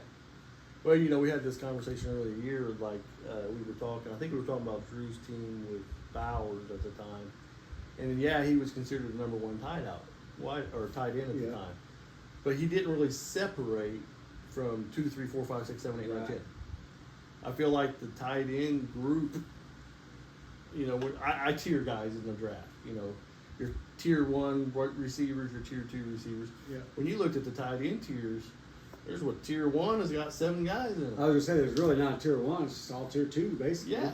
Yeah. So yeah, I mean it's one of those things though. Like whenever you see Juwan Johnson and Kincaid and Ferguson and Hunter Henry just putting up games, you know, there's just nobody else is really just kind of left. I know, and I feel like what's happened is like the previous probably 3 or 4 years of football, not fantasy football, but just football in general, has kind of whitewashed us into thinking tight ends are Yeah. a relevant fantasy position.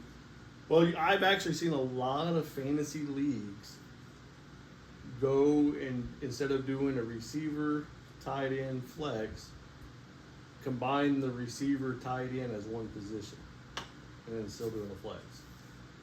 Just because of how the tight end position has changed so much. Well, I would have actually been more on board with that when the tight ends were exploding. Right. When tight ends are leveled off and it's all mold. But whenever you see that all those ones are mole, they're all pretty much mole with number 2s and number 3 receivers too. But it's harder for them to get it. You know what I'm saying? Like Yes. I'm okay with them being grouped in their own little group Right. and having them differentiated because there isn't a breakout anymore.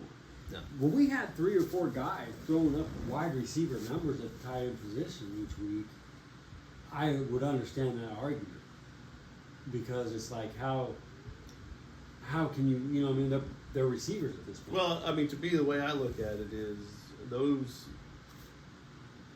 tight ends aren't putting up tier 1 receiver numbers, but they're putting the same kind of numbers your number 2 wideout would be putting up. Well, I think what's happened though is the problem is we're drafting our tight ends as number 2 receivers. Well, some guys are drafting. You see what I'm saying? Yeah. I think that's the problem is we're putting too much value on tight ends when we enter the draft. So when we see that first tight end come off the board, Then everybody wants to start. we want to going start grabbing and filling other and make tight sure we ends. got our good solid one in there. I think we are overvaluing tight end. Right. I don't think there's an overvaluation of tight ends. I think it's us. I think it's self-doing. Well, I mean, that's the thing is you say that in draft. I mean, you see as soon as the first quarterback goes, the next 3 or 4 quarterbacks go. I mean, the same thing with tight ends, same thing with defenses. Mhm. It happens even with kickers. Gosh, it's borderline frustrating, but I mean, I get it. You know, everybody just kind of goes into defense mode at that juncture, and that is what it is. But Back to the game there, though. Yeah. I'll probably go in Battle Buster there. Feel like he's got a little bit more firepower this week. yeah, and I'm gonna assume Josh Jacobs is gonna play this week. He's limited at practice on Thursday, which means He's out if there he's at least. if he's limited at practice on Thursday, he's playing Sunday. Yeah. You know what I mean? Like you don't go half at practice on. You know what I mean? If you're gonna do a partial practice and be questionable, that would be Friday. So I would anticipate a full practice tomorrow for him. That being said, I did notice that Mark made the change with, he got rid of Dobbins. And while I don't think that was a bad deal, I have noticed he does feel like he has a little bit of a void there in that running back position. He's probably not wrong. I told him, at this point, I think he He's kind of making the moved right- on from Dobbins. It wasn't a bad trade, but I think he just bad timing for him. yeah, I mean, he's going to see Dobbins put up points in these next few weeks. While he doesn't have them, he's going to feel like it's a bad trade. I think at the end of the season, It won't be such a bad He's- trade, but I he's think. not- But right now, though, you're searching for wins. when you're searching for wins, he needs everything that he could have, and to not have a true number 2 guy out there, I think that's going to hurt. And you're probably right. But again, I mean, this guy didn't know how to use Dobbins properly anyway. He didn't even start him in Yeah, week true. 1 after drafting. He started his backup. Right.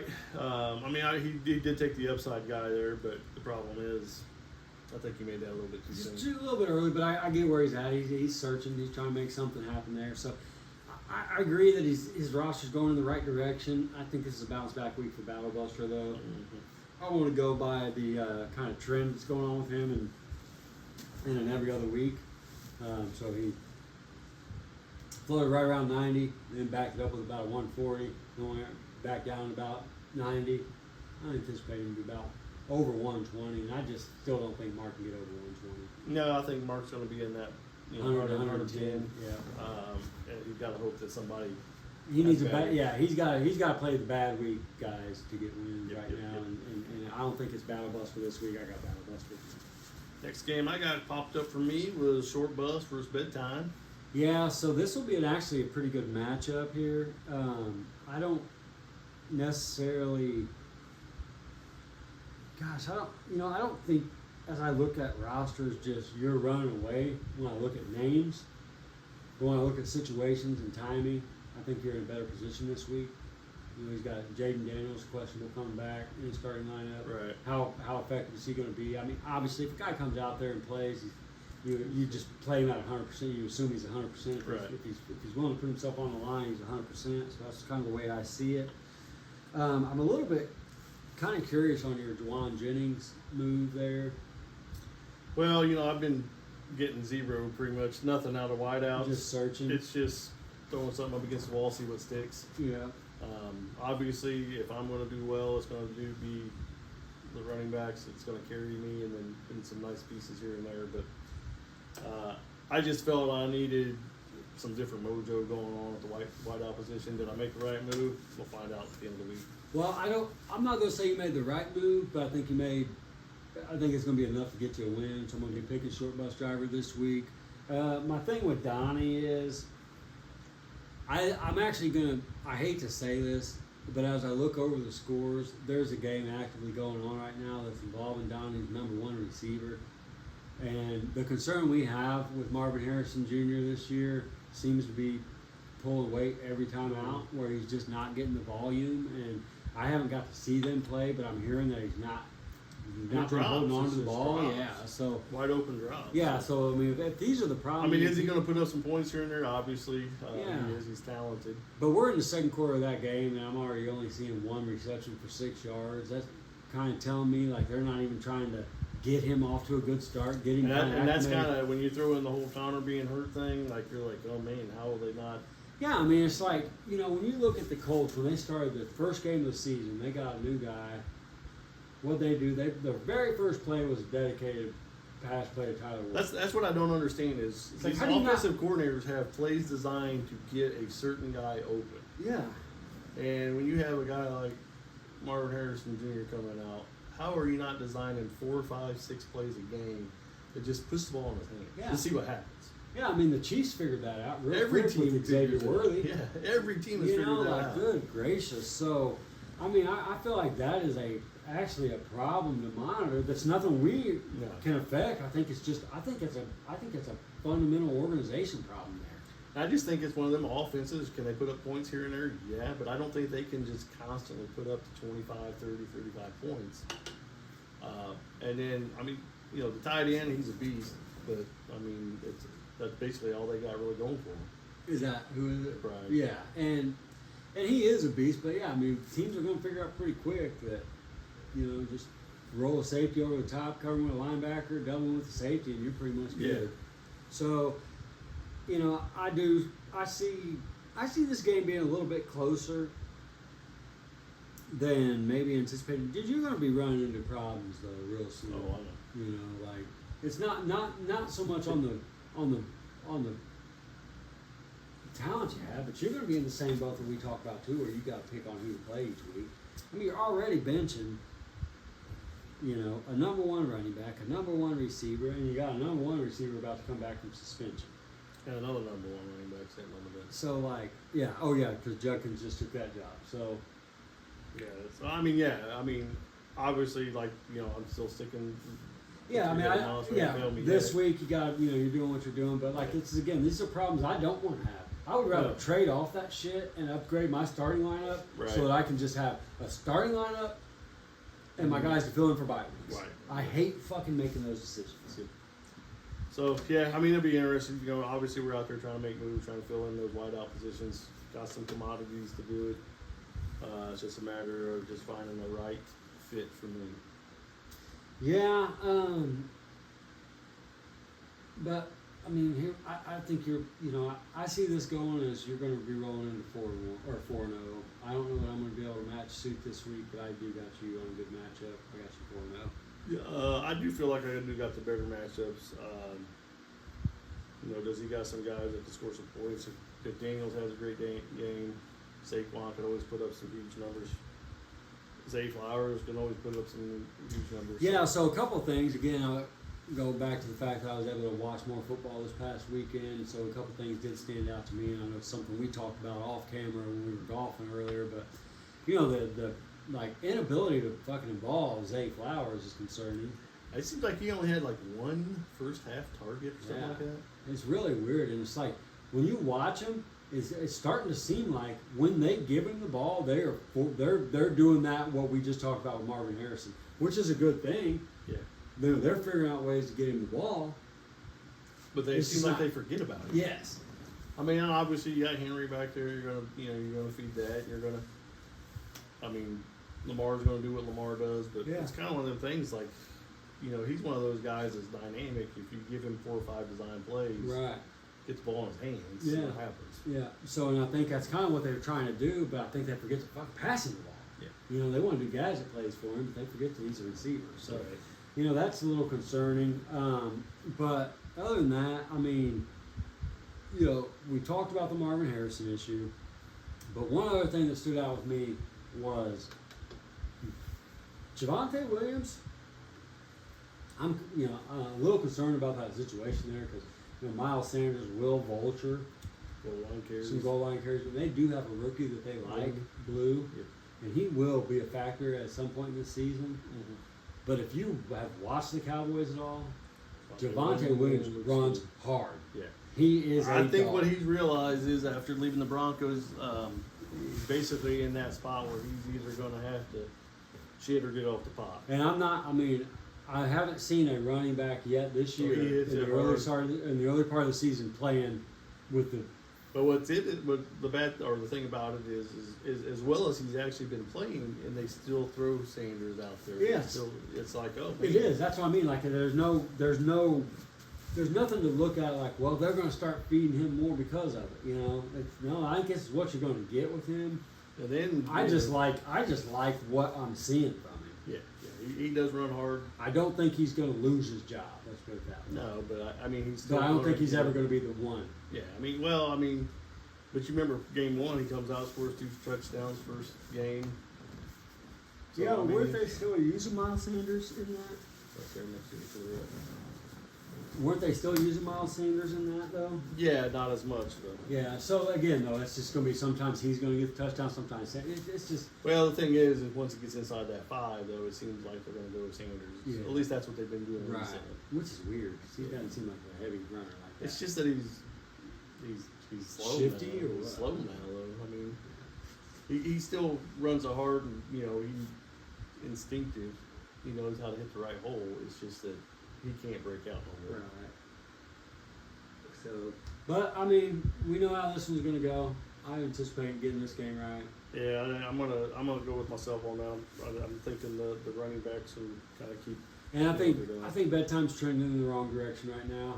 I think he'll bounce back. I don't think he's done for the year. No, I I'd be think curious to he's see, just kind of like in we a said, little what bit of a lull. the Jaden Daniels saying how that works out for him this week.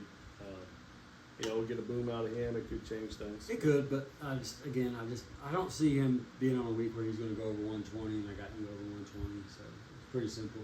Moving on to I Know Ball against the Twin Bowers. Yeah, so this is going to be kind of a fun one to watch. So what I like about it is, for all the struggles that Twin Bowers Drew has been going through, he at least gets the benefit of having Trey Benson. Yeah. So he gets some sort of kind of. Well, which really helps with losing out on Tyrone. Yeah. Because not only did you.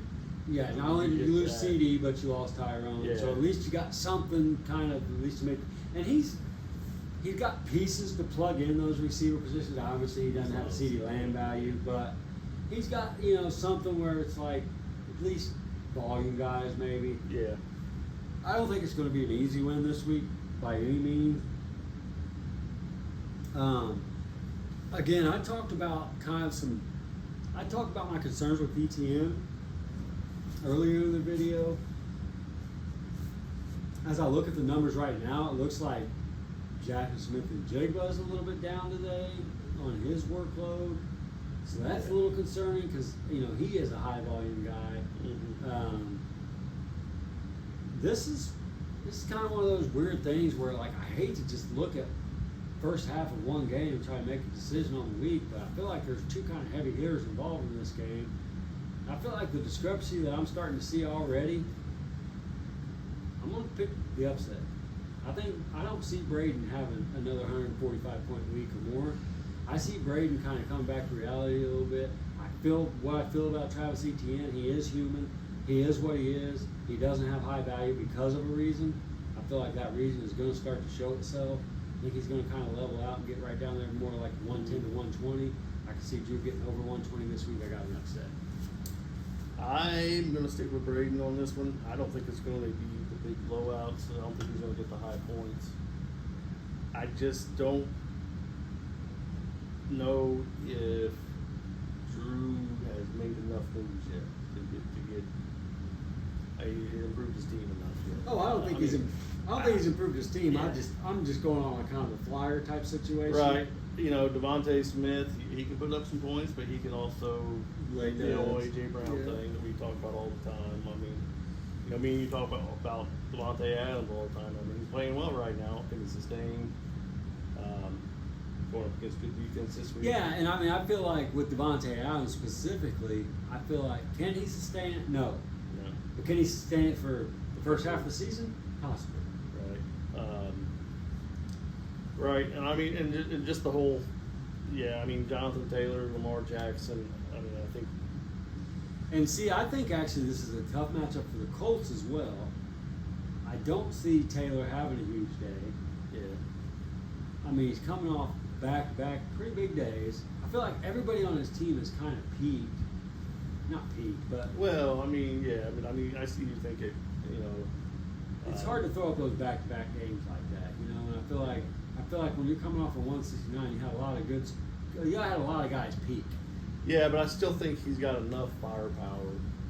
I mean, obviously not the 140, 150, 160 this week, but I feel like he's still going to hit the 120 to 130. All right. Well, we're going to be a little bit different on that. That's why we do the picks. We don't want to be the same every time. This is just a gut feeling. I think Braden has the better team. Yeah. I think I'm not saying that. I'm not picking finishing positions here. No, I'm just picking this week. and I'm not picking Braden to finish out either. Right. So, I mean, he's got a solid team, and there's going to be some games that Yeah. going to get him. But I just actually think this is kind of going to be that low week for him, and I could be wrong. And if I'm wrong, I'll accept that next week. moving on, Warden against the Big Fish.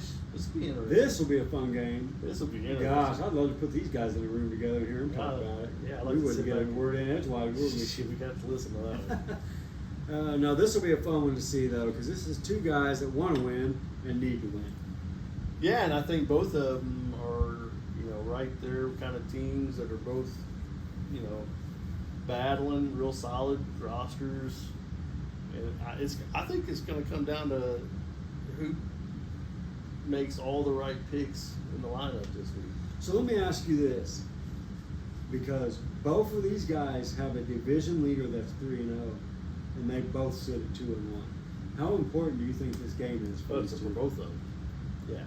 I mean, obviously they don't want to lose any more ground than what they've already lost. I mean, Obviously they don't- nobody ever wants to lose. And they don't know if we're going to win or lose, but No. one team could all of a sudden be 2 games back in their division Right. after Could happen. week 4. Yes. But, both of these teams, like I said, they're solid. They're contenders. They're going to be kind of in the playoff hunt kind of teams. And, they got to get through each other. Yeah, and I'm looking at this roster, though, or what kind of lineups look like. I'm going to take Big Fish on this one. I really like his wideouts. I mean, he might have the best wideout tandem. I do love that. I love Amon-Ra and Puka together. That is Yeah. it's probably the best. It's your running back tandem. It's my McCaffrey and Gibbs. Yeah, exactly. But yeah, so And I think the whole thing with the Bengals being a little bit down right now is going to hurt Scotty. I'm not big on Genty right now. Can he be a solid running back? Yeah, but I don't think he's. Shannon's doing great, but that Miami offense is just so. What is it? Yeah. I mean, so, and obviously he's not going to be 100 yards and a touchdown every game, so he can't sustain that. Nobody ever does. So. Yeah. So I feel like this might be a big fish win. Could be wrong there. It's going to be tight. I don't think it's going to be a blowout by any means.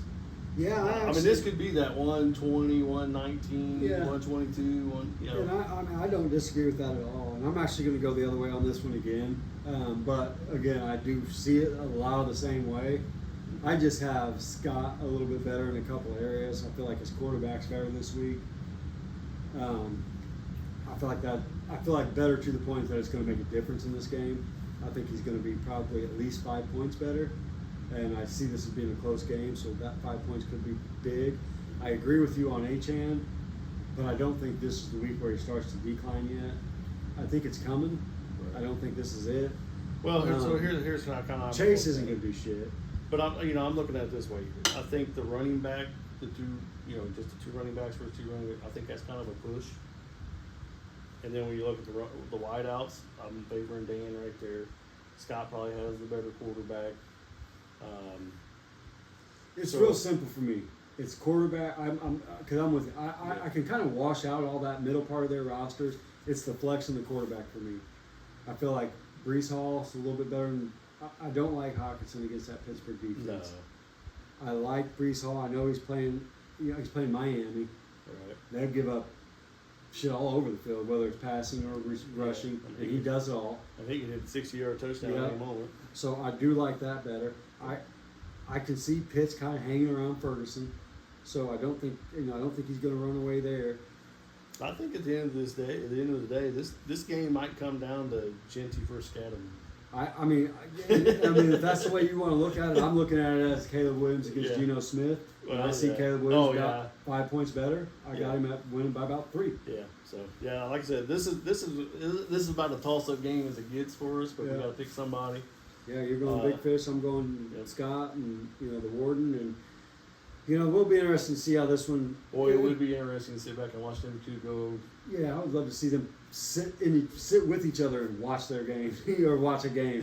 3 hours of that entertainment. That Wow, would be fun. But a lot of things will be said there. Yeah, we're gonna try to get Big Fish in the lab here, and I've invited him, and hopefully he does that before he heads south for the winter. So hopefully we see you here, Dano. I'm gonna pick the Warden this week though, but you got Big J on your side. Move Let me on. stop here. All right, we're back. That kind of wraps up the picking the games this week. A few things I kind of want. Did we do Johnson Beach already? Yeah. Cool. I think. I hope so. Did we? I don't remember. Let's do Johnson beats by Ray. Let's just go through. I don't think we did. If we did it, we'll cut one out. All right, go for it. All right, looking down the rosters here. Johnson beats by Ray. Right now we're kind of getting later in the night, so we can actually see the beats by Ray is already up by 10. I'm kind of going beats on this. I think he's been gradually improving. I think Merck is still kind of reeling. He's out there working, trying to find some moves. I just think he's still got a lot of holes in that lineup. Some of the things we talked about early in the season with him, with Chuba Hubbard and Pollard. How much will they actually give him on a steady basis? I know. It's kind of catching up to him a little bit. I tried to offer him a trade to kind of help alleviate some of that, but he's kind of dragging his feet a little bit, and that's okay. Obviously, Hurts always plays well. He seems to be pretty solid, but just a lot of some guys that can score some points, and maybe this is that week for him. Do you find it odd as you look over those rosters? Now, one of the big losses for Beats by Ray is Mike Evans this week. Yeah. So, and that's a big blow. Mm-hmm. Like you said, he's been doing some work. So, but do you find it odd that we've never noticed that Mike Evans and Chris Godwin are on the same roster? Well, I think that's mainly because Godwin ain't played yet. Isn't that crazy? So what's he gonna do? Yeah, maybe he's going to trade him out. Who knows? Tim, you might want to start looking to trade. But anyway, I don't know. I mean, I'm going to have to go with Beats by Ray here because of the sample size. He's given up. I feel like he's just been putting up better fights, honestly. Yeah, I mean, he's got to win. He's been getting better. You know, Evans falls out. He puts Quentin Johnson in there. I think he's been playing very well. I had Quentin Johnson last year, and I liked him last year, and he was I think like a flex option for me, and he was very serviceable. And he just had, I mean, his problem was it drops, and it seems like he's fixed them. But you know, another thing, Beats by Ray may have hit a home run on James Cook. Yeah, Cook can throw a Dunze in there. Yeah. So yeah, that's like I said, his roster has been trending up. Yeah, I do love the Odunze. I liked Odunze last year. I picked him last year, hoping that he would have a good. He was the guy that was on my board that I wanted so bad in both of the leagues I play in. Didn't get him on anyone. Obviously, being a Bears fan, he was the one I was so bad wanting. Didn't get him. I mean, I could have got him. I could have just went and got him, but I didn't. I feel like kind of wish I did more than that. Yeah, I feel like if you're Beats by Ray and you're looking at your roster, you lost Mike Evans. I feel like the bonus you've gotten out of Odunze so far this year makes you feel a little bit better that you could just kind of throw him into that number one receiver. Would you classify Odunze as fantasy number one? Well, when you look at the targets over there that he's getting. I think he's getting play designs for him. Obviously, DJ Moore's still getting play designs for him. He's actually getting handoffs. Yeah, and it seems like though that's. But I think they're actually, when they start designing plays just to get you open, whenever they're going to you down in the red zone.